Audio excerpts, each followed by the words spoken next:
All right, everyone, thanks so much for coming back. This will be a short one.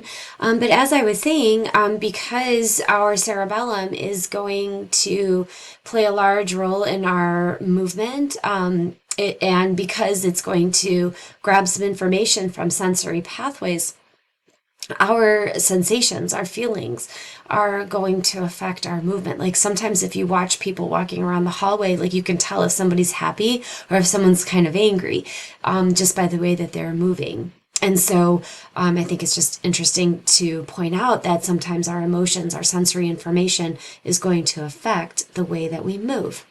But another thing that our dentate nuclei are going to do is allow us to identify stimuli and locate it. And so like if you hear like someone like snapping or something like on one side of your body or the other, like you can place that and kind of turn your body towards it. Or sometimes if you're thinking about it, you can turn away, like if you don't want to fall for that old trick of like somebody tapping you on the shoulder and then you turn towards the tap and they're not there and they're like, oh, I moved on you. So anyway, you're able to identify the location of different stimuli because of this area in the cerebellum. And this picture is just showing you the posterior view of the cerebellum and where the dentate nucleus is in relationship to the vermis, like to the center of the cerebellum there. So the functions of the cerebellum are all listed here.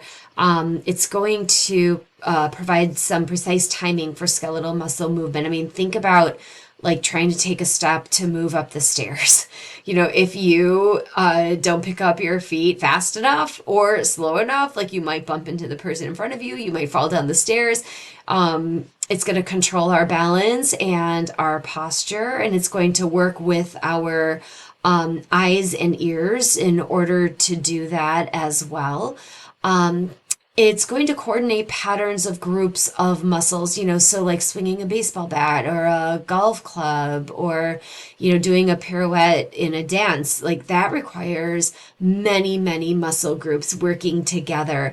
And it's going to compare the actual movement that you're doing with the movement that you intended. If you swung the bat well sometimes or not. And, but sometimes you think that you did a really good job, but then your coach is like, you got to work on this a little bit.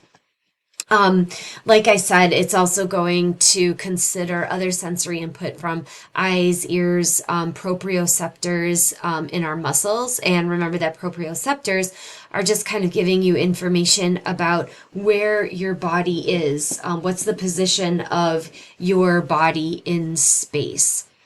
And by comparing the brain's intentions with the movement that your body is actually doing, you're able to modify them on the fly and make your movements very smooth and very precise. And so that's all that I have for you. This was a short one. Thanks for coming back, and I'll see you in a little bit. Bye.